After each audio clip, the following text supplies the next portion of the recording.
Hello, this is Alex from PHP Academy, and this is another video for the new Boston on appending data onto the end of a file, or the contents inside the file. So we've already established, we've opened up names.txt with the property of write, so we're writing to it. We've written the name Alex and Billy, and we also have closed the file and then given a written confirmation.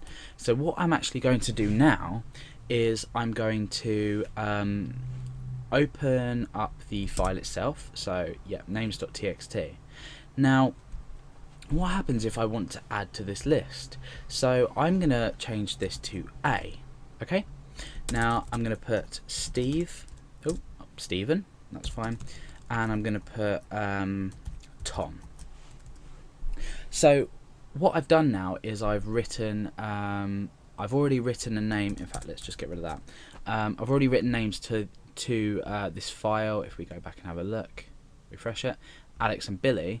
Now what I want to do is say another line break after Billy, write the name Stephen, and then another line break. And this is appending, whereas before if we were doing W, it would overwrite everything in the file.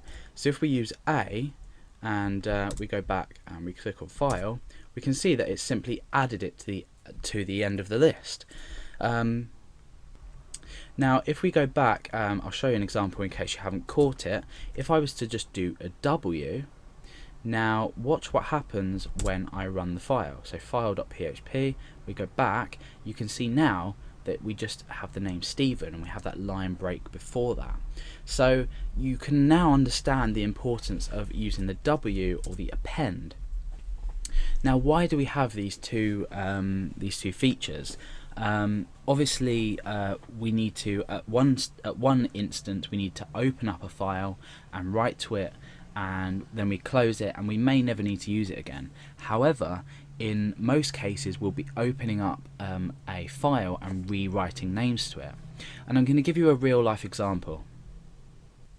Let's we'll just tighten this code up a bit here, and we're going to keep it as append, but I'm going to get rid of this just here for now. Now I'm going to come under here and I'm going to create a form, and the action of the form is going to be file.php, the file we're currently using, and the method is going to be post.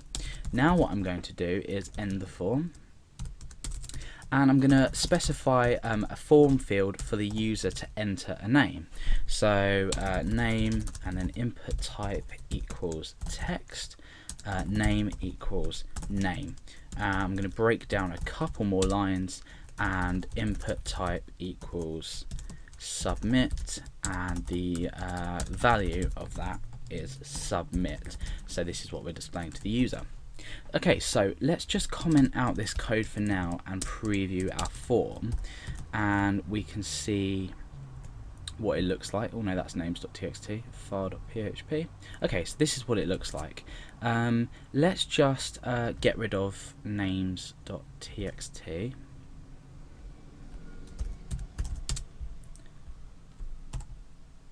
Okay, so we've got rid of names.txt. If we open up the browser, we can see that that's now gone.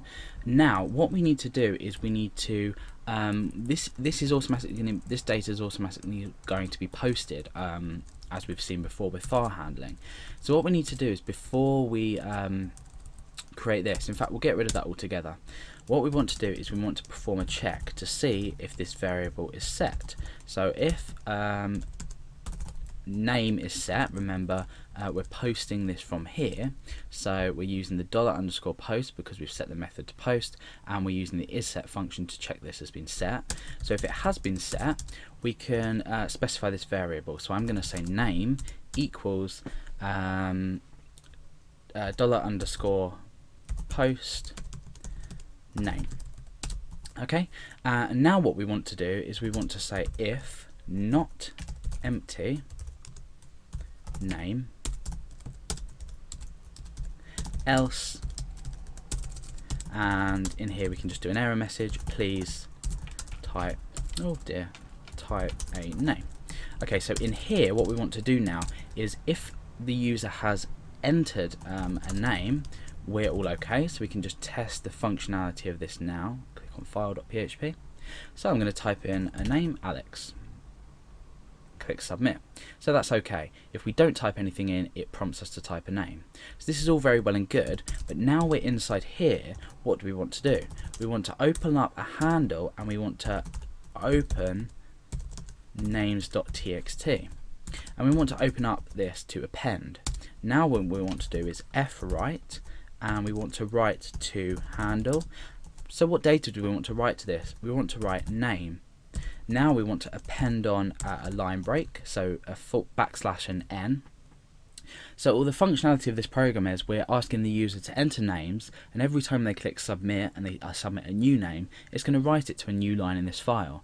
So this is a real life example of where you can store data for your user input. Now we're going to say fclose, the all important fclose, and we're going to say handle inside that. So now let's check if it works. At the moment, if we go back to our file handling directory, we've got no names.txt, but once we type a name in and click submit, we haven't given a confirmation message, but all we can do is we can go back to here. You can see that a names.txt file exists, and we've got Alex in there. So let's go back again and type a new name in, click submit. Okay, and let's type in Stephen while we're here, and we can type Tom while we're here as well, so submit. So now if we go back to file handling directory and look in our names.txt, we can see that this has appended each name that we've processed through the form. That's appended that onto the end the end of the content of this file. So that's about it for appending. In the next tutorial we're going to be looking at reading this data in and then displaying it back out to the user.